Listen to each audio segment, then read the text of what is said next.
की आवाज के साथ मैं हूं अनवार खावर। हेडलाइंस आपने जानी, अहम खबर शामिल करते हैं। वजीर आजम इमरान खान की जेर सदारत वफाकी काबीना का इजलास खत्म हो चुका है। वफाकी काबीना ने बिलावल भुट्टो और वजीर आला सिंध का नाम ECL से निकालने की मंजूरी दे दी है। जराये के मुताबिक मंजूरी सुप्रीम कोर्ट के अहकामात की रोशनी में दी गई है। अपडेट कर रहे हैं आपको इस अहम खबर के हवाले से। अहम इजलास जारी था। वजीर आजम इमरान खान की जेर सदारत वफाकी काबीना का यह अहम इजलास हुआ।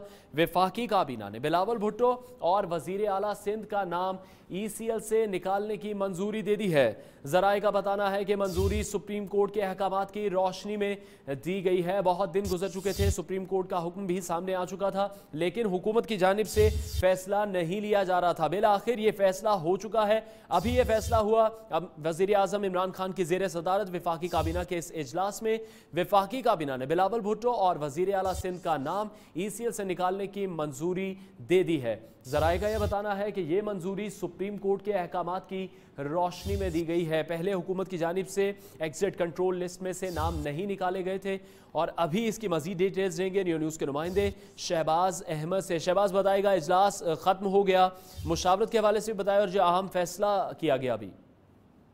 जी बिल्कुल अनवार, तकरीबन 2.25 घंटे ये इजलास जारी रहा। आज इजलास पहले 11:30 बजे होना था, लेकिन क्योंकि कौमी असम्बली का इजलास था तो इसके वक्त तब्दील करके 2:30 बजे किया गया, फिर 3:30 बजे किया गया और तकरीबन 3:35 पर इजलास शुरू हुआ और 2 घंटे इस पर जो है मुशावरत हुई। 17 नकादी कुल एजेंडा था और जिसमें टॉप जो सबसे बड़ी खबर ये थी कि जो कल सुप्रीम कोर्ट का फैसला आया था और फैसले में वादे तौर पर लिखा था कि वज़ीर आला सिंध मुराद अली शाह और chairman Peoples Party Bilawal Bhutto का नाम जो ECL से निकाला जाए, तो सुप्रीम कोर्ट के फैसले की रोशनी में आज वफाकी काबीना ने जो है दोनों का नाम ECL से निकालने की मंजूरी दे दी। बहुत बड़ी खबर है। 172 अफराद के हवाले से जो नाम इन्होंने ECL में डाले, 27 दिसंबर को जो कैबिनेट का इजलास हुआ उसमें डाले थे। उसके बाद जो अगला इजलास हुआ उसमें जो सुप्रीम कोर्ट का डिसीजन था कि नजरसानी की जाए, तो उस पर फेडरल कैबिनेट ने फैसला किया था कि जब तक सुप्रीम कोर्ट का तहरीरी हुक्मनामा नहीं आता उस वक्त तक हम ये नहीं करेंगे। तहरीरी हुक्मनामा जो कल आ चुका है और आज काबीना का इजलास था, इस पर मुशावरत की गई और ये फैसला कर लिया गया सुप्रीम कोर्ट के अहकाम की रोशनी में इन दोनों का नाम जो है ECL से निकालने की मंजूरी दे दी गई है। बकाया तौर पर इसका प्रोसेस होगा और ये इंटीरियर मिनिस्टर को हिदायत जारी कर दी गई है और कुछ देर तक या कल तक जो है बकाया तौर पर इन दोनों का नाम ECL निकाल दिया जाएगा और बिलावल भुट्टो और मुराद अली शाह मुल्क से बाहर सफर कर सकेंगे। लेकिन जो 170 नाम है JIT जिनका नाम दिए थे, वो अभी जो है उसमें ECL में उनके बरकरार रहेंगे और सवाल है जो सुप्रीम कोर्ट का डिसीजन मौजूद है कि अगर कोई गिल्टी है तो उनके खिलाफ रेफरेंस दायर किए जाएंगे और उसके अलावा जो है उनके खिलाफ JIT अपनी तहकीकात जारी रखेगी। तो जो ECL की रिव्यू कमेटी है जो वो बाकायदा इंडिविजुअली हर केस को 170 केसेस को देखेगी और उसका बाकायदा अगले जो कैबिनेट का इजलास में उसमें इस बात का जायजा लिया जाएगा। लेकिन सबसे बड़ी खबर ये है कि वफाकी काबीना ने इमरान खान जो इजलास था 2.25 घंटे का मुशावरत के बाद बिलावल भुट्टो और मुराद शाह का नाम ECL से निकाल दिया है। उसके अलावा काबीना में जो है वो चेयरमैन PTA की तकर्री में जो 17 नकादी कुल एजेंडा था उस पर जो है वो गौर किया गया। वफाकी काबीना ने अदालती फैसले पर अमल दरामद का फैसला सुनाया। बहुत शुक्रिया शहबाज अहमद, हमें अपडेट कर रहे थे। इमरान खान 5 साल नहीं निकाल सकते, साबिक सदर आसिफ जरदारी ने पेशगोई कर दी। कहते हैं पूरा पाकिस्तान सुन ले, सवाल ही पैदा नहीं होता कि इमरान खान अपना दौरे हुकूमत मुकम्मल कर सके।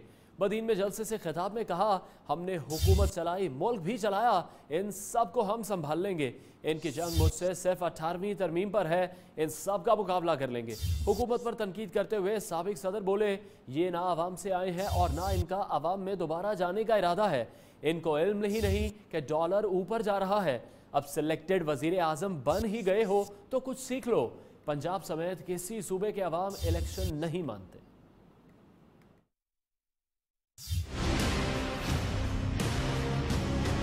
सुन ले पूरा पाकिस्तान कि इमरान 5 साल नहीं निकालेगा, सवाल ही नहीं पैदा होता। हमने हुकूमत चलाई भी, मुल्क बनाया भी, ये अवाम से ना आए हैं ना अवाम में दोबारा जाने का इरादा है। आपको पता ही नहीं है कि डॉलर ऊपर जा रहा है, आपको टेलीविजन बता रहा है कि डॉलर ऊपर जा रहा है। तुम्हें एक्सीडेंटल सेलेक्टिव प्राइम मिनिस्टर बन गए हो तो सीखो तो सही, मगर इनको सोच ही नहीं, इनका इरादा ही नहीं। इतना दीवार से मत लगाओ, ये मेरे हाथ में फिर अवाम नहीं रहेगी। इनकी जंग मुझसे सिर्फ 18वीं तरमीम पे है। हमारी पब्लिसिटी निकलती है, आपका स्कैंडल होता है। आसिफ अली जरदारी, अजुल हसन चौहान का रद्द अमल सामने आ गया। फयाजुल हसन चौहान का कहना है कि इमरान खान को हादसाती वजीर आजम कहने वाले आसिफ जरदारी खुद बेनजीर भुट्टो के हादसे की बुनियाद पर मुल्क के सदर और पार्टी के चेयरमैन बने थे। सुप्रीम कोर्ट के जाली अकाउंट केस में तफसीली फैसले के बाद आसिफ जरदारी, मुराद अली शाह और बिलावल जरदारी के पाँव के नीचे से खौफ से जमीन सरक गई है। रद्द अमल भी सामने आ चुका है। वजीर इत्तलात पंजाब फयाजुल हसन चौहान का मजीद बात करेंगे न्यू न्यूज़ के नुमाइंदे काशिफ सुलेमान से। काशिफ, बताएगा मजीद क्या कहना था फयाजुल हसन चौहान का? जी, सूबाई वज़ीर इत्तलात व सकाफत फयाजुल हसन चौहान ने आसिफ अली जरदारी के बयान पर रद्द अमल में कहा कि पीटीआई की हुकूमत इंशाल्लाह पूरे अपने जो 5 साल मुकम्मल करेगी। इमरान खान की हुकूमत को 5 साल से पहले खत्म होने का ताना देने वाले आसिफ जरदारी नजूमी बनने के बजाय नैब और इक़्तिसादी इदारों के सामने अपनी करप्शन का हिसाब दे। उन्होंने ये भी कहा कि आसिफ अली जरदारी और मुराद अली शाह जलसियां खेल कर रियासत और रियासती इदारों से NRO हासिल करने की नाकाम कोशिश कर रहे हैं, जो उन्हें नहीं मिलेगा। उन्होंने ये भी कहा कि इमरान खान को जो ये हादसाती वज़ीर आज़म कहने वाले आसिफ अली जरदारी जो है बेनजीर भुट्टो के हादसे की बुनियाद पर मुल्क के सदर और पार्टी के चेयरमैन बने और अब उनके जो जाली अकाउंट हैं वो सामने आ रहे हैं, वो उसकी तफसील दें। जी, बहुत शुक्रिया। काशिफ सुलेमान अपडेट कर रहे थे।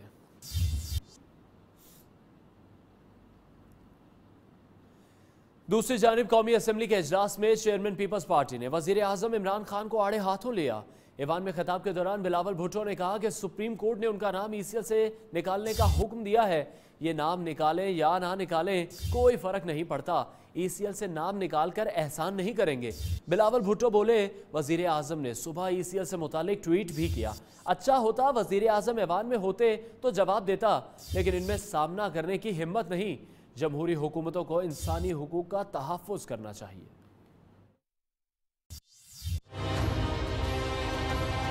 सुप्रीम कोर्ट ने भी अपना फैसला जारी किया है, रिटन ऑर्डर भी दिया है और मेरा नाम और चीफ मिनिस्टर का नाम ECL से हटाने का हुक्म भी दिया है।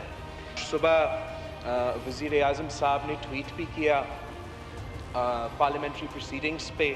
वज़ीर आज़म साहब ने ECL का डिबेट भी ट्वीट किया। अच्छा होता अगर वज़ीर आज़म साहब लीडर ऑफ द हाउस खुद हाउस में मौजूद होता और यहाँ बात करते, मुंह पे बात करते, ताकि मैं मुंह पे जवाब दे सकता, मगर इतना हिम्मत नहीं है हमारा वज़ीर आज़म साहब। ये हटाते हैं नहीं हटाते मुझे कोई फ़र्क नहीं पड़ता, ये कोई मेरे कुछ पे एहसान नहीं करते। फ्रीडम ऑफ मूवमेंट जो है एक इंसानी हुकूक होते हैं और इंसानी हुकूक का पासदारी एक जमहूरी हुकूमत करती है। जमहूरी हुकूमतें इंसानी हुकूक पे यकीन रखते। बिलावल भुट्टो को जवाब देने वजीर मवासलात भी फौरी मैदान में आ गए। मुराद सईद बोले, ये क्या बात हुई? बिलावल को सुप्रीम कोर्ट का नाम निकालने का फैसला पसंद आ गया और अस्पतालों का फैसला पसंद ना आया। मीठा हप हप और कड़वा कड़वा थू थू नहीं होना चाहिए। मुराद सईद कहते हैं कि वजीर आजम के ट्वीट का एक पसे मंजर है और वो ये है कि पहले अदवार में मुकदमात में मतलूब मुल्जिमान को वजीर आजम के जहाज पर फरार कराया गया। अभी आपने अस्पतालों की बात की और अभी डिटेल जजमेंट भी नहीं आया, लेकिन अदालत ने एक कलम की जुम्बिश से फैसला सुना कि सूबों का हक छीन लिया। ये स्टेटमेंट आ गया। वो कहते हैं कि मीठा मीठा हप हप कड़वा कड़वा तू तू। तो अभी जो फैसला आपका नाम निकालने का है उसको पसंद है, लेकिन कोई सरकारी अस्पतालों के हवाले से फैसला है वो आपको पसंद नहीं है। तो स्पीकर साहब, आज जो प्राइम मिनिस्टर साहब का स्टेटमेंट है उसके एक बैकग्राउंड है। बैकग्राउंड क्या है कि वजीर आजम थे, अपनी जहाज में बैठ के जिसके ऊपर केसेस चल रहे थे उसको फरार करके वापस बाहर भेज दिया। ये चीज हमारे सामने है। फिर उसके बाद आपने देखा कि जिनके बच्चों की बाहर जायदादें सामने आई, जिनकी जायदादें सामने आई वो न सिर्फ मफरूर हुए कि आज तक वो पाकिस्तान से बाहर है, वो मिसालें भी हमारे सामने हैं। वज़ीर आला सिंध मुराद अली शाह का कहना है कि उन्हें बैरून मुल्क दौरे करने का शौक नहीं, सिर्फ उम्रे की अदायगी करने जाता हूँ और इसके लिए दुनिया की कोई ताकत बैरून मुल्क जाने से नहीं रोक सकती। मुराद अली शाह ने वफाकी हुकूमत के इक़दामात को इंतकामी कार्रवाइयाँ करार दे दिया। कल राइटिंग में आया है, मुझे उम्मीद है कि निकाल देंगे। नहीं भी निकालने तो मुझे कोई जाना नहीं है, मैं तो इधर ही हूँ। तो अगर मुझे कोई फ़र्क नहीं पड़ता। मैंने बहुत क्लियरली कहा था कि जब से मैं वज़ीर आला बना हूँ, मैं यहाँ तो सरकारी ऑफिशियल विज़िट्स पे गया हूँ और अक्सर मैं प्राइम मिनिस्टर्स के साथ गया हूँ। तो जो ऑफिशियल विज़िट होगा उस पर तो मुझे अगर ECL पे हूँ भी तो इजाज़त मिल जाएगी जाने की। और अगर मुझे कभी बुलावा आता है पाक ज़मीन से, मक्का से, मदीना से, तो दुनिया की कोई ताकत मुझे रोक नहीं सकती। बात ही ख़त्म है। ECL पे मुझे परेशानी। दूसरी जानिब chairman NAB justice retired Javed Iqbal की सरबराही में एग्जीक्यूटिव बोर्ड का अहम इजलास हुआ। सुप्रीम कोर्ट की जानिब से जाली अकाउंट्स का तफसीली फैसला मिलने के बाद कानूनी मुशावरत की गई। इजलास में आसिफ अली जरदारी समेत 172 अफराद के खिलाफ रेफरेंस बनाने पर भी गौर किया गया। अपडेट कर रहे हैं आपको इस्लाम खबर के हवाले से। जाली अकाउंट्स का तफसीली फैसला मिलने के बाद कानूनी मुशावरत का सिलसिला जारी है। चेयरमैन नैब की सरबराही में एग्जीक्यूटिव बोर्ड का अहम इजलास हुआ।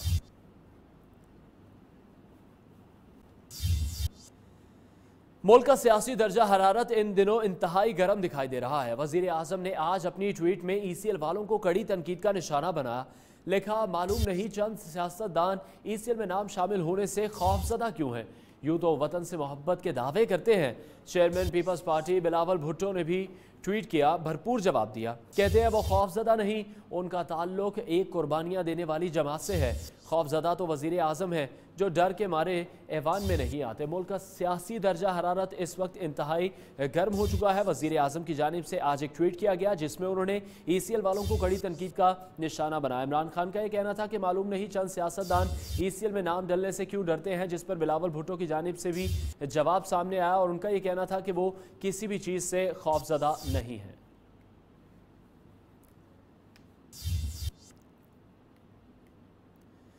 अलविदा साकिब निसार, खुश आमदीद खोस। आज चीफ जस्टिस मियां साकिब निसार ने फुल कोर्ट रेफरेंस में अलविदाई खिताब के दौरान अपना दिल खोल कर रख दिया।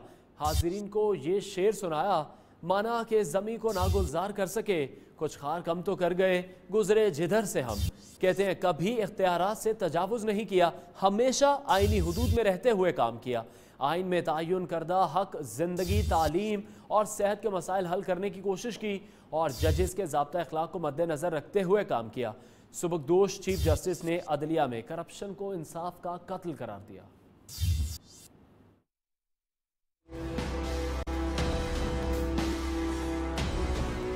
आईनी हुदूद में रहते हुए काम किया। अदालत ने कई मारकतुलारा फैसले दिए। फुल कोर्ट रेफरेंस से अलविदाई खिताब में चीफ जस्टिस पाकिस्तान ने अदालत उज़्मा के अहम फैसलों पर रोशनी डाली। सुबकदोश चीफ जस्टिस ने बताया, सबसे पहले गिलगित बल्तिस्तान का फैसला है। दूसरा मसला, अदालत ने आबादी में इजाफे का उठाया। पिसे हुए लोगों के हुकूक के लिए काम किया। हर शख्स को इज्जत से जिंदगी गुजारने का हक दिया। ख्वाजा सराओं को शनाख्ती कार्ड जारी करने का नोटिस लिया। बैरून मुल्क मुकीम पाकिस्तानियों को वोट का हक दिया। मुल्क में पानी की कमी का नोटिस लिया। चीफ जस्टिस पाकिस्तान ने जजेस के काम को इंतहाई मुश्किल करार दिया। कहा, जज की जिंदगी में डर की कोई गुंजाइश नहीं। अदलिया में करप्शन इंसाफ का कत्ल है। मेरे लिए एजाज की बात है कि मैंने मुल्क के लिए काम किया। अरकान पार्लियामेंट कहते हैं कि चीफ जस्टिस का दौर अच्छा रहा। आने वाले वक्त में ही उनके फैसलों के असरात नजर आएंगे। जानते हैं इस्लामाबाद से हनफराजा की रिपोर्ट में। चीफ जस्टिस मियां साकिब निसार का दौर कैसा रहा, उन्होंने मुल्क की तारीख में कैसे नाम पैदा किया, उनके फैसलों को अरकान पार्लियामेंट कैसे देखते हैं, आइए जानते हैं। जिस तरीके से जो है वो बड़े फैसले इन्होंने लिए हैं, मैं समझता हूँ कि पाकिस्तान के अंदर पहली बार ये एक जो ताकतवर है, जो इक़्तिदार में लोग थे, वो कानून के नीचे आए। जुडिशरी का इंडिपेंडेंट होना, मजबूत होना और हर किस्म की आलाइशों से पाक होना बहुत ज़रूरी है। मैं समझता हूँ उन्होंने अपने ताईं कोशिश की जितनी वो कर सकते थे। उन्होंने कानून की हकमियत कायम की, बड़े बड़े मजबूत फैसले किए। इसमें नहीं देखा कि वज़ीर आज़म है या कि मेंबर पार्लियामेंट है या कि ब्यूरोक्रेट है, उन्होंने बिल्कुल मजबूत फैसले किए। चीफ जस्टिस ने बहुत अच्छी जजमेंट्स लिखी हैं और आई थिंक हिस्टोरिकल जजमेंट्स हैं जो उन्होंने अपने टेन्योर में लिखी हैं और मैं समझती हूँ कि बड़ा अच्छा उनका टेन्योर रहा। आखिरी 2-3 दिन जो इक़दामात उन्होंने किए, वो अगर शुरू से इस तरह के इक़दामात करते तो जो पाकिस्तान की आम आवाम है और जो सियासतदान है उसमें इनमें इतनी बेचैनी ना होती। मैं समझती हूँ कि जो डैम के ऊपर और पॉपुलेशन के ऊपर उन्होंने वॉइस रेज की है, that's really I appreciate that. अरकान पार्लियामेंट का कहना है बतौर चीफ जस्टिस मियां साकिब निसार के फैसले मुल्क की सालमियत के लिए अहम साबित होंगे। उनका दौर मिसाली रहा, ताहम आने वाले वक्तों में ही उनके फैसलों के असरात नजर आएंगे। कैमरामैन जावेद के साथ अनफर आजान, new news, parliament house, Islamabad. Chief justice Saqib Nisar ने मफाद आमा के मुकदमात में आज खुद नोटिस लिए। हफ्तावार छुट्टी खत्म करके फरियादियों की दादरसी कर से जायद आम साइलिन को इंसानी हुकूक की शिकायत पर इंसाफ फराहम किया। फैसलों में तजावुजात के खिलाफ ऑपरेशन और स्कूलों की फीसें कम करने का हुक्म नुमाया रहे।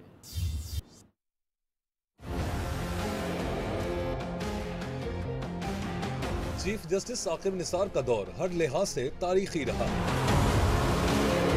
उन्होंने पानी की किल्लत का मसला हल करने के लिए नए डैम्स की तामीर का बेड़ा उठाया और दिन रात एक कर दिया। आबादी में कंट्रोल जैसे मंसूबों पर तवज्जो मरकूज किए रखी। सुबकदोश चीफ जस्टिस ने सरकारी अस्पतालों में नाकिस सहूलियात पर असखुद नोटिस लिया। दिल के मरीजों को महंगे स्टंट्स डालने पर असखुद नोटिस लेकर कीमतें कम कराई। चीफ जस्टिस पाकिस्तान ने अवाम को नाकिस पानी, दूध और खुराक की फराहमी पर भी सुमोटो एक्शन लिया। मोबाइल फोन पर टैक्स के खात्मे का फैसला देकर अवाम के दिलों में जगह बनाई।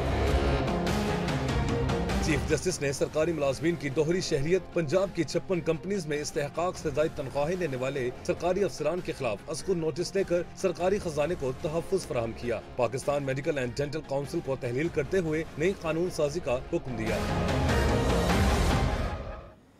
जस्टिस मियां साकिब निसार ने बतौर चीफ जस्टिस बहुत से आम मुद्दों पर असखुद नोटिस लिए और उन पर कार्रवाइयाँ भी हुई, लेकिन इनके बहुत से इकदाम ऐसे भी थे जिन्होंने इनकी मकबूलियत को नुकसान पहुँचाया। वो इकदाम कौन से थे, आइए जानते हैं।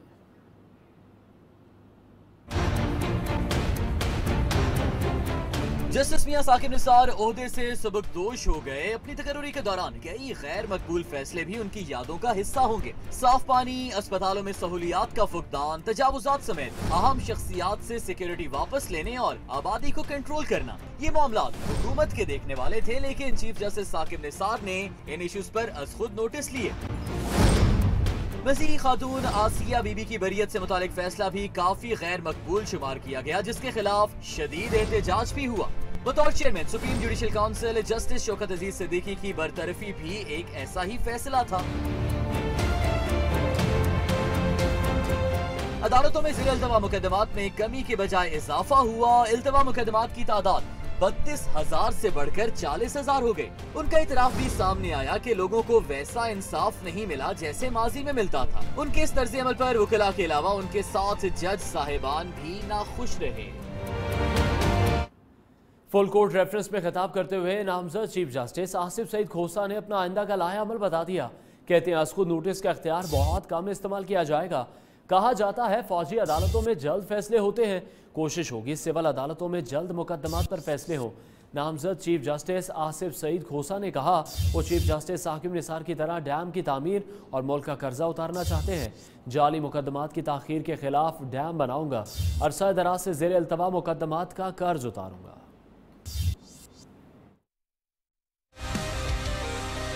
बतौर चीफ जस्टिस पाकिस्तान इंसाफ की फराहमी में तातुल को दूर करने की कोशिश करूंगा। सुमोटो वहाँ इस्तेमाल होगा जहाँ दूसरा हल मौजूद न हो। फुल कोर्ट रेफरेंस से नामजद chief justice justice Asif Saeed Khosa ने अपने आइंदा का लाहे अमल बता दिया। जस्टिस आसिफ सईद खोसा ने जमहूरियत की पायदारी के लिए सिविलियन बालादस्ती और एहतिसाब लाज़िम मज़लूम करार दिए। कहा आइए बात करें सिविलियन बालादस्ती कैसे यकीनी बनाई जा सकती है और जमहूरियत गैर मुस्तहकम किए बगैर सिविलियन का एहतिसाब कैसे यकीनी बनाया जा सकता है। जस्टिस आसिफ सईद खोसा ने मुल्क की तरक्की के लिए तमाम इदारों को मिलकर काम करने की जरूरत पर जोर दिया। कहा फौज और हसास इदारों का सिविलियन मामलात में कोई दखल नहीं होना चाहिए। जमहूरी इस्तेहकाम के लिए तमाम रियासती अदारों का फ़ाल होना जरूरी है। जस्टिस आसिफ सईद खोसा ने कहा कि चीफ जस्टिस साकिब निसार ने बहुत मुश्किल हालात में अदालत चलाई।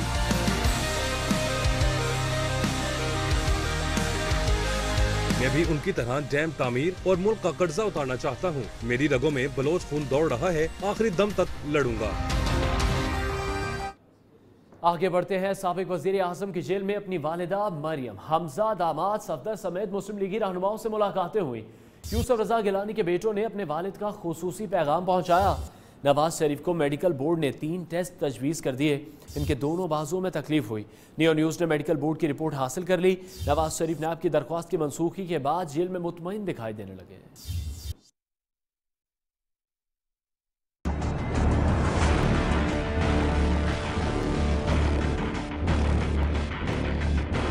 साबिक वज़ीर-ए-आज़म से मरियम नवाज, हमजा शहबाज, मरहूम अब्बास शरीफ की फैमिली, कैप्टन मोहम्मद सफदर समेत सियासी रहनुमाओं की मुलाकात। वालदा ने नवाज शरीफ को काफी देर गले लगाए रखा और दुआएं देती रहीं। पीर नसीर अहमद ने साबिक वज़ीर-ए-आज़म को बाज़ वज़ाइफ बताए। नवाज शरीफ का मेडिकल बोर्ड ने भी मायना किया।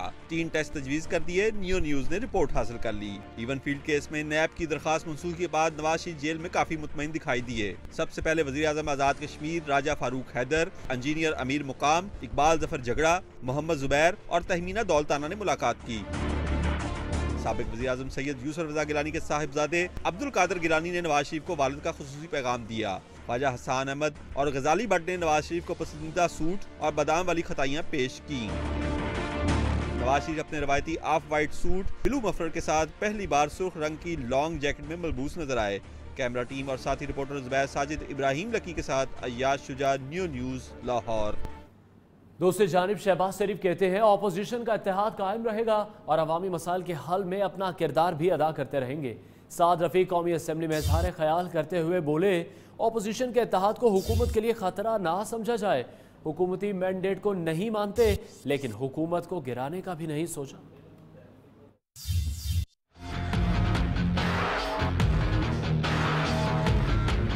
अपोजिशन जमातों का इत्तेहाद कायम रहेगा, शहबाज शरीफ का ऐलान। कायदे हिज़्ब इख्तिलाफ बोले, हुकूमत को सुहाने ख्वाब आते रहते हैं। तमाम वो चीज़ें जो इस मुल्क के गरीब आवाम को सता रही हैं, तंग कर रही हैं, उसके बारे में अपोजिशन भरपूर किरदार अदा करेगी। साद रफीक ने चार्टर ऑफ डेमोक्रेसी को मुकद्दस दस्तावेज करार दे दिया। कौमी असम्बली में बोले, आसिफ जरदारी को घसीटने वाली बात गलत थी।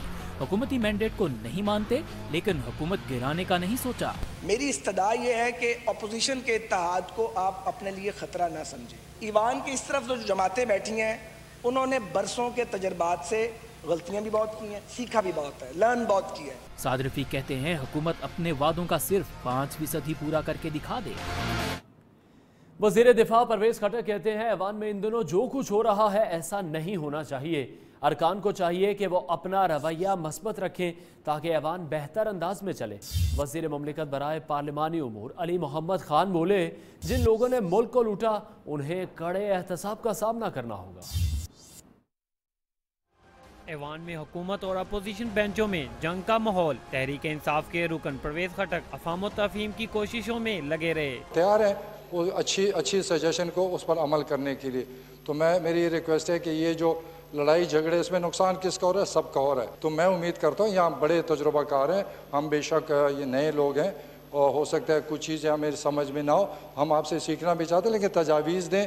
और मैं खुले दिल से कहता हूँ जो अच्छी तजवीज़ आएगी हम ज़रूर उस पर अमल करेंगे, आपको ये जिम्मेदारी से कहता हूँ। वज़ीर मुमलिकत बराए पार्लिमानी उमूर अली मोहम्मद खान ने अपोजिशन को आरे हाथों लिया। बोले, जिसने करप्शन की इसे कड़े एहतसाब से गुजरना होगा। आप क्या समझते हैं हमें किसी ने फ्राइंग पैन पर रख के इधर बिठा दिया? किसी ने हमें लॉन्च करके इधर बिठा दिया? ये बात हम रोज सुनते हैं। वज़ीर मुमलिकत ने बावर कराया, अपोजिशन वाले परेशान ना हो, वज़ीर आज़म पार्लियामेंट में जरूर आएंगे और इनके सवालों के जवाब भी देंगे। बुलेटिन में वक्त हुआ ब्रेक का। ब्रेक से पहले शामिल करेंगे न्यूज अपडेट्स। इस न्यूज अपडेट को आप तक पहुंचाने के लिए तावन किया है। डाउनलोड करें और नए फीचर्स डिस्कवर करें। OLX बेच दें।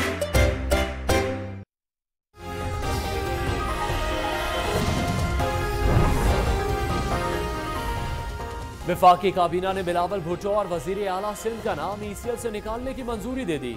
फैसला सुप्रीम कोर्ट के फैसले की रोशनी में किया गया। वजीर कानून बैरिस्टर फरूक नसीम ने काबीना को अदालती फैसले पर ब्रीफिंग दी। जुनूबी पंजाब बनाने में कल भी संजीदा थे और आज भी संजीदा हैं। वजीर खारजा शाह महमूद कुरैशी कहते हैं, नए सूबे के लिए दरकार आईनी तरमीम के लिए 2/3 अक्सरियत हमारे पास नहीं। और अमीर जमात इस्लामी सिराजुल हक कहते हैं, NFC अवार्ड में फाटा के लिए ऐलान करदा 3% हिस्सा अदा नहीं किया गया। वफाकी और सूबाई हुकूमतें कबायली इलाकों को तरक्याती फंड्स और 100 अरब रुपए का बहाली पैकेज अदा करें।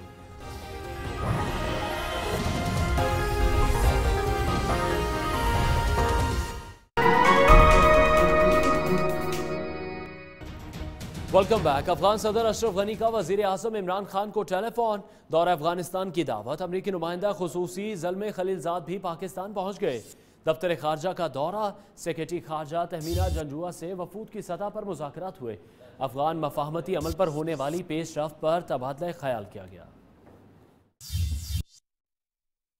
अफगान सदर अशरफ गनी का वज़ीर आज़म इमरान खान से टेलीफोनिक राब्ता। ज़राए के मुताबिक अफगान सदर ने वज़ीर आज़म इमरान खान को ज़ल्मे खलीलजाद से होने वाली बातचीत पर एतमाद में लिया और मफाहमती अमल में पाकिस्तान की सहूलतकारी पर इत्मीनान का इजहार किया। वज़ीर आज़म इमरान खान का कहना था कि पाकिस्तान अफगान मफाहमती अमल में मस्बत किरदार अदा करता रहेगा। दूसरी जानब अमरीकी नुमाइंदा खुसूसी ज़ल्मे खलीलजाद दफ्तर खारजा पहुँच गए। सेक्रेटरी खारजा तहमीना जंजुआ से वफूद की सतह पर मुज़ाकरात जारी हैं। अबू धाबी में होने वाले हालिया मुज़ाकरात के बाद अफगान मफाहमती अमल पर होने वाली पेशरफ्त पर तबादला ख्याल हुआ। दफ्तर खारजा की इस्लामाबाद में हफ्तावार ब्रीफिंग भी हुई। तर्जुमान दफ्तर खारजा मोहम्मद फैसल ने हफ्तावार ब्रीफिंग में बताया कि पाकिस्तान अमरीका और तालिबान के दरमियान बराह रास्त मुज़ाकरात कराने पर अहम किरदार अदा कर रहा है। तर्जुमान ने बताया कि अफगानिस्तान में भारत का कोई किरदार नहीं, जबकि चीन एक अहम फरीक है। प्रोडक्शन टीम के साथ सरदार शिराज खान, नियो न्यूज, इस्लामाबाद।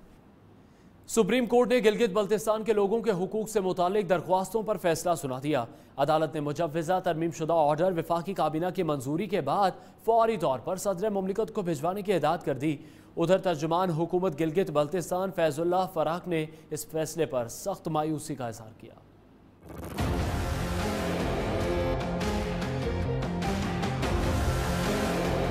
गिलगित बल्तिस्तान में आर्टिकल 124 के बरअक्स कोई हुक्म नाफिज नहीं हो सकता। न ही गिलगित बल्तिस्तान की आईनी हैसियत से मुताल्लिक कोई शिक खत्म या तब्दील हो सकती है। सुप्रीम कोर्ट ने गिलगित बल्तिस्तान की आईनी हैसियत पर तहरीरी फैसला जारी कर दिया।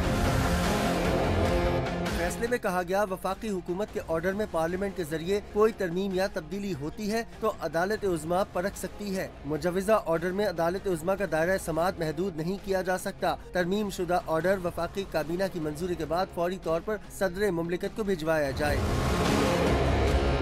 तर्जुमान हुकूमत गिलगित बल्तिस्तान फैजुल्लाह फराक ने फैसले को मायूस कुन करार दिया। तर्जुमान गिलगित बल्तिस्तान ने मुतालबा किया, हर शहरी को कम अज कम सुप्रीम कोर्ट तक रसाई देनी चाहिए। सुप्रीम कोर्ट ने शेखजाद अस्पताल वफाकी हुकूमत के हवाले करने का हुक्म दे दिया। 18वीं तरमीम के ट्रस्ट के अस्पतालों को सूबाई हुकूमत को देने के मामले पर सुप्रीम कोर्ट में समाअत हुई। अदालती हुक्म में कहा गया कि शेखजाद अस्पताल किसी कानूनी इक़दाम के बगैर सूबे के हवाले किया गया। वफाकी हुकूमत अस्पताल बनाने और चलाने का इख्तियार रखती है। जिना अस्पताल, NICVD, नेशनल चाइल्ड हेल्थ और नेशनल म्यूजियम सूबों के हवाले किए गए थे। चारों अस्पतालों और म्यूजियम का इंतजाम 90 रोज़ में सूबाई से वफाकी हुकूमत को मुंतकिल किया जाए। अगर 90 रोज़ में मुंतकली ना हो सके तो सूबा वक्त में तौसी की दरख्वास्त दे सकता है।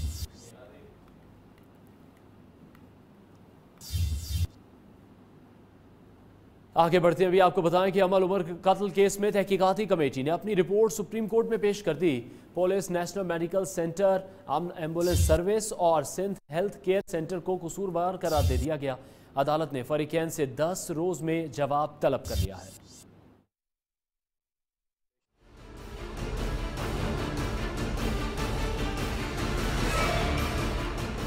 सुप्रीम कोर्ट में अमल उमर कत्ल केस की समाअत कर लिया। तहकीकाती कमेटी की जानिब से पेश की गई रिपोर्ट में 4 इदारों को अमल की मौत में गफलत का जिम्मेदार करार दिया गया। रिपोर्ट में कहा गया कि पुलिस, नेशनल मेडिकल सेंटर, अमन एम्बुलेंस सर्विस और सिंध हेल्थ केयर सेंटर कसूरवार पाए गए।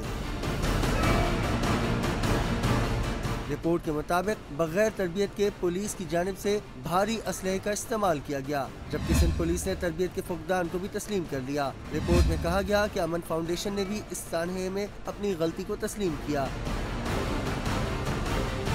निजी अस्पताल ने वालिदैन को धक्के देते हुए उन्हें जबरदस्ती दूसरे अस्पताल जाने का कहा। अस्पताल इंतजामिया की जानिब से एम्बुलेंस फराहम की गई, न ही दूसरे अस्पताल में मुंतकिली के लिए जरूरी तिब्बी इमदाद दी गई। हॉस्पिटल की इंतजामिया के बारे में बात आई है खुलकर, अफसोसनाक बहुत ज़्यादा है, इसलिए क्योंकि उन्होंने हर मौके पे झूठ बोलने की कोशिश करी है और उन्होंने इस बात को साबित करने की कोशिश करी कि हम माँ बाप इस मौके पर भी झूठ बोल रहे हैं। हम हॉस्पिटल जब लेके पहुँचे हैं और वो वहाँ पे आधे घंटे से 40 मिनट तक सांस लेती रही है, लेकिन हॉस्पिटल ने क्योंकि पहले ही डिसाइड कर लिया था कि उन्होंने क्या करना है, तो वही चीज़ अब रिपोर्ट में भी सामने आई है कि इन्होंने सिर्फ हमें टाला है। रिपोर्ट के मुताबिक सिंध हेल्थ केयर ने अस्पताल के हक में रिपोर्ट दी। अदालत ने तहकीकाती कमेटी की रिपोर्ट पर 10 दिन में फरीकैन से जवाब तलब कर लिया। सुप्रीम कोर्ट ने निजी स्कूल फीसों में 20% कमी का तहरीरी हुक्मनामा जारी कर दिया। 20% कमी के हुक्म का इतलाक मुल्क भर के तमाम स्कूल्स पर होगा। अदालती फैसले में 5,000 से कम फीस वसूल करने वाले निजी तालीमी इदारे 20% कमी से मुस्तस्ना करार दिए गए। अदालत ने वाज़ेह किया है कि जो वालिदैन कम फीस जमा नहीं कराएंगे उनके खिलाफ इंज़बाती एक्शन लिया जाएगा।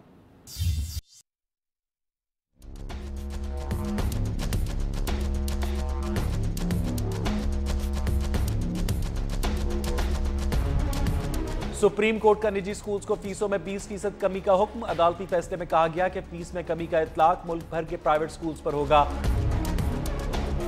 5,000 रुपए से कम फीस 20% कमी से मुस्तस्ना है। तलबा और वालिदैन स्कूल्स को कम फीस जमा करवाएं। कम फीस जमा न करवाने वाले वालिदैन के खिलाफ कार्रवाई होगी। फैसले से स्कॉलरशिप्स और स्कूल सहूलतों पर फर्क नहीं पड़ेगा। स्कूल इंतजामिया असातिज़ा की तनख्वाहों में कोई कमी नहीं करेगी। फैसले में हिदायत की गई है कि FIA तमाम स्कूल्स के कब्जे में लिए गए रिकॉर्ड कॉपी करके वापस करे। अदालत ने अदालती हुक्म से मुतालिक वालिदैन को तज़हीक आमेज खतूत लिखने वाले स्कूल्स को नोटिस जारी करते हुए वजाहत तलब कर ली। और अब नजर डालते हैं कोर्ट राउंड अप पर। सुप्रीम कोर्ट में कराची की 30 एकड़ अराजी की KDA को मुंतकली से मुतालिक नजरसानी दरखास्त पर समाअत। KDA के वकील ने कहा, मुझे एजाज है, मैं आपकी अदालत के आखिरी मुकदमे में पेश हो रहा हूँ। अदालत ने अराजी KDA को मुंतकली से मुतालिक नजरसानी दरखास्त खारिज कर दी। चीफ जस्टिस पाकिस्तान साकिब निसार ने कहा कि ये मेरी अदालत का आखिरी मुकदमा था। 20 साल का वक्त अदलिया में गुजरा है, मैं सबका शुक्रिया अदा करता हूँ। सुप्रीम कोर्ट में 18वीं तरमीम के तहत ट्रस्ट के अस्पतालों को सूबों के हवाले करने से मुतालिक केस की समाअत। अदालत उज़्मा ने शेख ज़ैद अस्पताल विफाकी हुकूमत के हवाले कर दिया। अदालत ने कराची के 3 अस्पतालों और नेशनल म्यूजियम का इंतजाम भी 90 रोज में विफाक को मुंतकल करने और विफाकी हुकूमत को मुतल्लिका अस्पतालों के गुज़श्ता 1 साल के अखराजात सूबों को अदा करने की हिदायत करते मुकदमा निपटा दिया। इस्लामाबाद हाई कोर्ट में बेंच की अदम दस्तयाबी पर वजीर आज़म इमरान खान की नाअहली के लिए दायर दरखास्त पर समाअत पीर तक मुलतवी कर दी गई। ताहम दरखास्त गुजार ने तहरीरी दलाइल जमा करा दिए। इस्लामाबाद हाई कोर्ट ने शहबाज शरीफ की बतौर चेयरमैन PAC तकर्री के खिलाफ मुतफरिक दरखास्त पर दरखास्त गुजार को कल तक तहरीरी दलाइल जमा कराने का हुक्म दे दिया। अदालत 31 दिसंबर को महफूज किया गया फैसला तहरीरी दलाइल का जायजा लेकर 21 जनवरी को सुनाएगी। इस्लामाबाद के डिस्ट्रिक्ट कोर्ट में मारूफ anchor person doctor Shahid Masood की हथकड़ियां खोल दी गयीं। जजेस की हड़ताल के बायस सहाफी से मोबाइल छीनने और धमकियां देने के मुकदमे की समाअत बगैर कार्रवाई के 1 फरवरी तक मुलतवी कर दी गई। रुख करेंगे कराची का, जहां अब्दुल जब्बार नामी शख्स को गैर कानूनी तौर पर 7 एकड़ जमीन अलॉट करने का इंकशाफ हुआ है। इंकशाफ जाली अकाउंट्स पर बनाई गई JIT की तहकीकात में हुआ। गुलिस्तान जौहर सफूरा ग्रूट के करीब अलॉट की गई जमीन की मालियत 5 अरब रुपए है। मजीद बात करेंगे न्यू न्यूज़ के नुमाइंदे राजा कामरान से। कामरान बताएगा इस हवाले से इस शख्स अब्दुल जब्बार का क्या कहना है? देखिए, अब्दुल जब्बार के खिलाफ जो है FIA ने तहकीकात का आगाज कर दिया है और इस अरबपति की जो शख्स है इसका नाम जो है ताल्लुक एक बिलावल हाउस से बताया जाता है और उसके नाम जो है 7 एकड़ जमीन अलॉट की गई है, जबकि जमीनों की अलॉटमेंट पर सुप्रीम कोर्ट की जानिब से पाबंदी आयद की गई थी। ये जो टोटल जमीन है ये गुलिस्तान जौहर सफूरा में अलॉट की गई थी। इसके अलावा एयरपोर्ट के बिल्कुल सामने जिना टर्मिनल के सामने की जमीन भी इसको अलॉट की गई थी, जिसके बाद जो है सिविल एविएशन अथॉरिटी ने इस पर जो है इसके ऑर्डर लिया था अदालत से और अपनी जमीन को बागुजार कराने के लिए उसने कोशिशें की थी। इस जमीन की अलॉटमेंट के लिए जो है FIA अब जो अब्दुल जब्बार नामी शख्स है इसे जब दोबारा तहकीकात का आगाज करेगी। बहुत शुक्रिया, राजा कामरान अपडेट कर रहे थे। और गोशवारे जमा ना करने पर 150 से ज्यादा अरकान पर कौमी असम्बली और पंजाब असम्बली के दरवाजे बंद कर दिए गए। असद कैसर ने जावेद लतीफ़ और आफरीन खान को ऐवान से बाहर निकाल दिया। हुकूमती MNA आफ्ताब सिद्दीकी मुअत्तली के बावजूद शरीक हुए। 16 जनवरी 2019 को ऐसे 72 अरकान कौमी असम्बली की रुकनीत मुअत्तल कर दी है। गोशवारे जमा न कराने पर 72 अरकान पर कौमी असम्बली के दरवाजे बंद। सार्जेंट एट आर्म्स लिस्ट के साथ दाखिली दरवाजे पर बैठे रहे और हर आने वाले मेंबर का नाम लिस्ट में देखकर उन्हें अंदर जाने की इजाजत दी गई।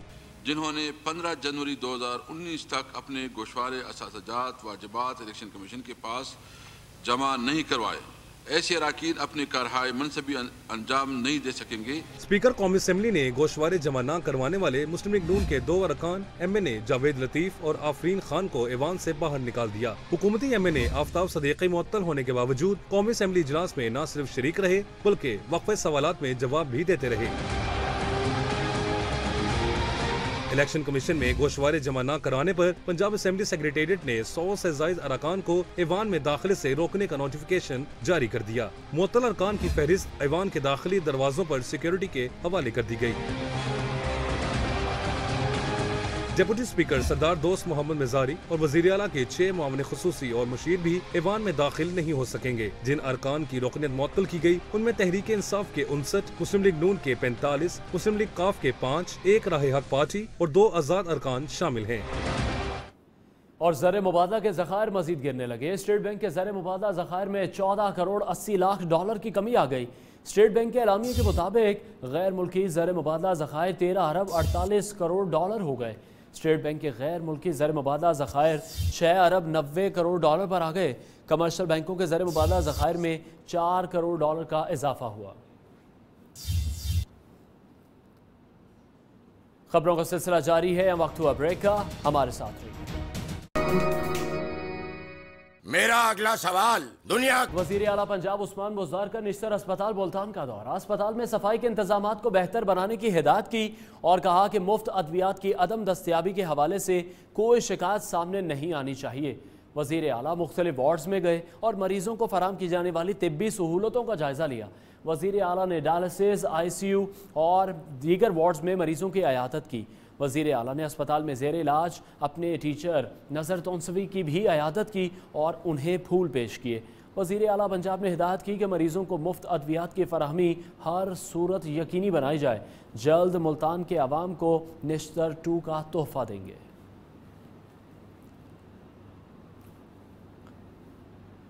अहम खबर शामिल करते हैं। वजीर आला पंजाब का प्रोटोकॉल मरीज की जान ले गया। उस्मान बुज़दार के निश्तर अस्पताल मुल्तान के मुमकिना दौरे के पेश नज़र इंतजामिया ने एमरजेंसी गेट बंद कर दिया।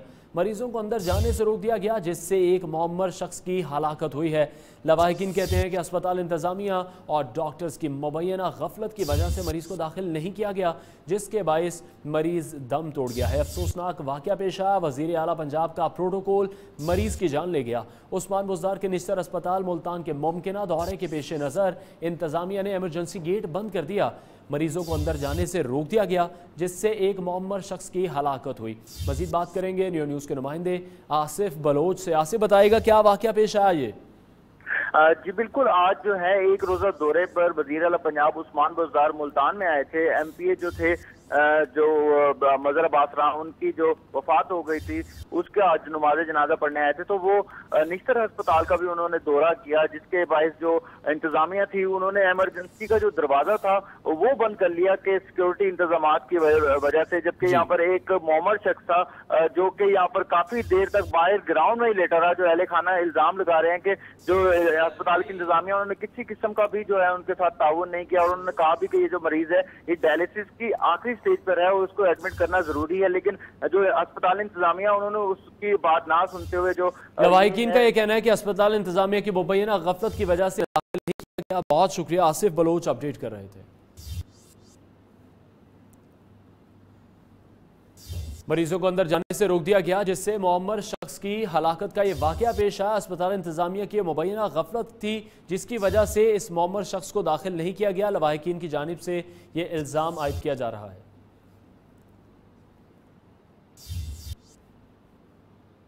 अभी आपको बराह रास्त लिए चलते हैं। मुआविन खुसूसी वज़ीर आज़म शहजाद अकबर मीडिया से गुफ्तगू कर रहे हैं। डॉक्यूमेंट्स कि इसमें जितने शवाहिद, एविडेंस, स्टेटमेंट्स और रिकमेंडेशंस हैं जो कि मुख्तलिफ चीज़ों की तरफ निशानदेही करते हैं, जिनके अंदर कानून को तोड़ा गया, रूल्स और रेगुलेशंस को हटाया गया, किकबैक्स, कमीशंस और ब्राइब्स वसूल की गई, पब्लिक फंड को मिसअप्रोप्रिएट किया गया, मिस यूज ऑफ अथॉरिटी, अपने इख्तियार का बेजा इस्तेमाल किया गया, क्रिमिनल ब्रीच ऑफ ट्रस्ट और इससे दीगर मिलते हुए ऑफेंसेस जो नैब के परव्यू में आते हैं वो सब हुए, जिसकी बुनियाद के ऊपर ये मामला अब नैब को रेफर किया जाता है। यहाँ इस पैरा में ये भी लिखा हुआ है कि जो रिस्पोंडेंट्स के वकला थे उन्होंने भी इस चीज़ से एग्री किया कि जो चीज़ें JIT रिपोर्ट में सामने आई हैं और सुप्रीम कोर्ट के सामने रखी गई हैं उसकी नज़र में ये मामला नैब के कानून के अंडर आता है। उसके बाद बड़ा मुख्तसरन मैं आपको पैरा 37 की वो चीज़ें, ये वो ऑपरेटिव पैरा है जिसके नीचे एहकामात दिए गए हैं। ये रोड मैप भी है कि अब इस JIT के बाद क्या होगा, क्योंकि इसमें आपका मेरे सब टैक्स पेयर्स का पैसा लगा। JIT ने एक इन्वेस्टिगेशन की, रिपोर्ट की और वो report supreme court of Pakistan के हुक्म पे की और उनके सामने रखी।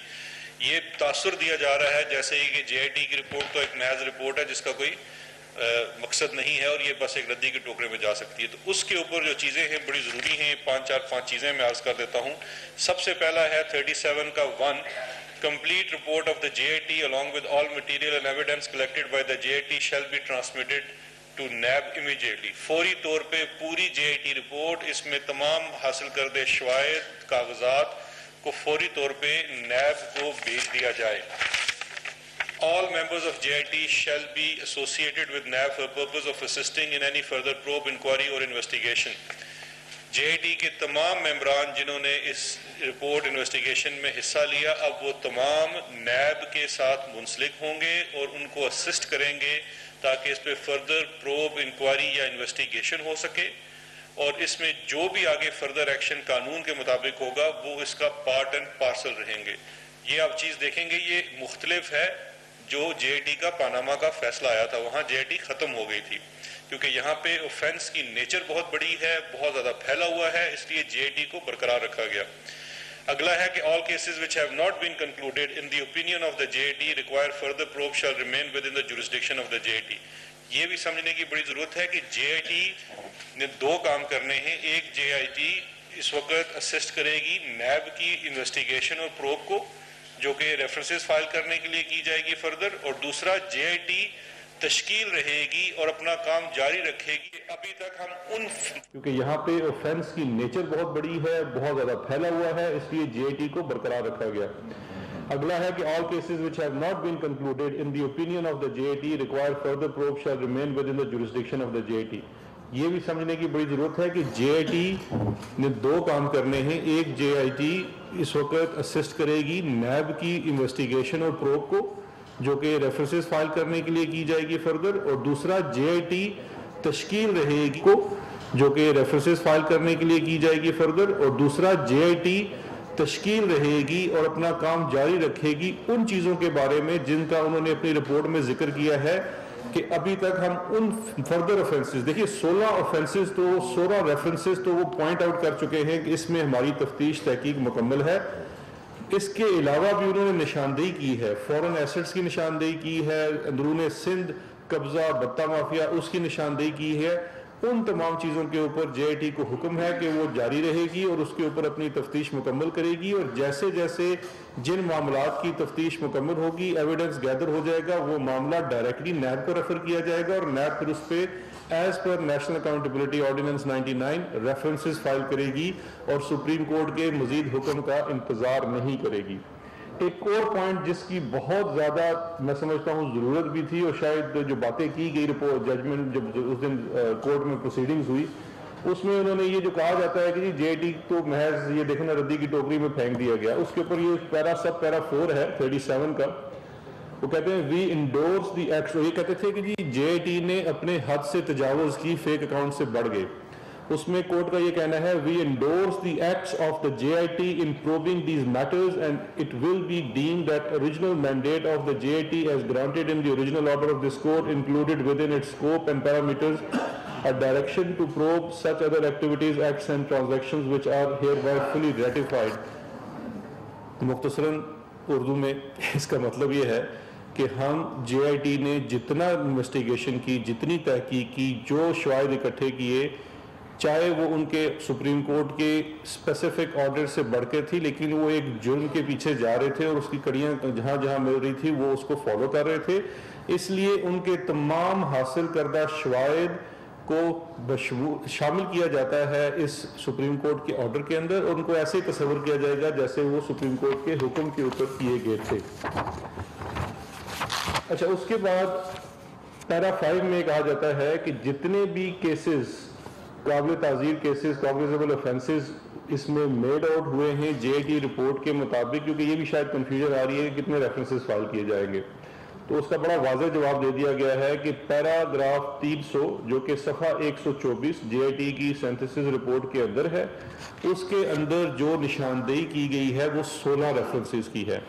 तो नैब के 16 रेफरेंसेस अब फाइल हो सकते हैं सब्जेक्ट टू जहां पे नैब समझेगी कि फर्दर इन्वेस्टिगेशन की ज़रूरत है, वो उसको इन्वेस्टिगेट कर सकती है, लेकिन उसको एक टाइम लाइन।